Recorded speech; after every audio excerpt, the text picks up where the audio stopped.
మందిరములో ఇక మాట ఉండకూడదు, అది దేవుని మాటే ఉండాలి కానీ మన మాట ఉండకూడదు.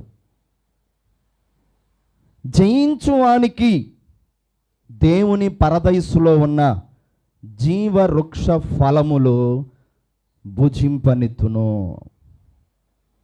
ఇది ఎవరు అంటున్నారు అంటే పరిశుద్ధాత్మ దేవుడు అంటున్నాడు. ఇది దేనికి సంబంధించిన మాట అని అంటే పరదైసులో ఉన్న జీవవృక్ష ఫలములు. పరదైసు ఎక్కడుంది? పరదైసు ఎక్కడుంది? పరలోకములో లేదు.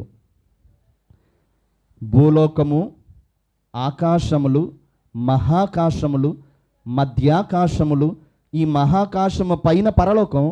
ఈ పరలోకములో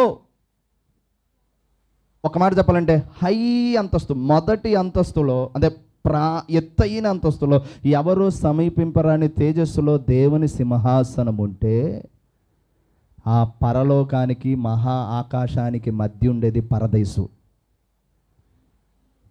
పరదైసు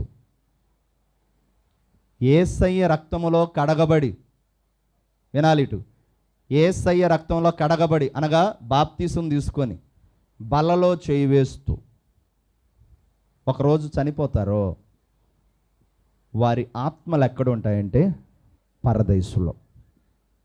పెద్దయ్య గారు చనిపోయాడు కదా, ఆయన ఇప్పుడు ఎక్కడున్నాడంటే పరదైసులో. పరలోకానికి ఇంకా ఎవరు వెళ్ళలా.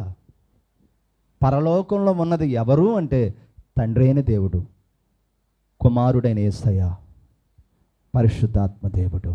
ఇప్పుడు పరిశుద్ధాత్మ దేవుడు మన మధ్య సంచరిస్తున్నాడు, మన మధ్య సంచరిస్తున్నాడు. ఇప్పుడు పరిశుద్ధాత్మ దేవుడు సంఘాన్ని కడుతున్నాడు. ప్రియమైన దేవుని బిడ్డలారా, ఇదిగో ఈ పరిశుద్ధాత్మ దేవుడు చెప్తున్న మాట ఏంటో తెలుసా?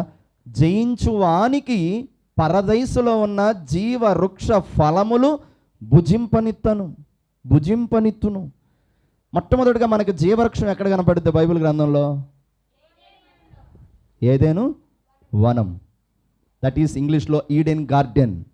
ఏదేను వనం, ఏదేను తోట, అందులో జీవవృక్షాలు ఉన్నాయి.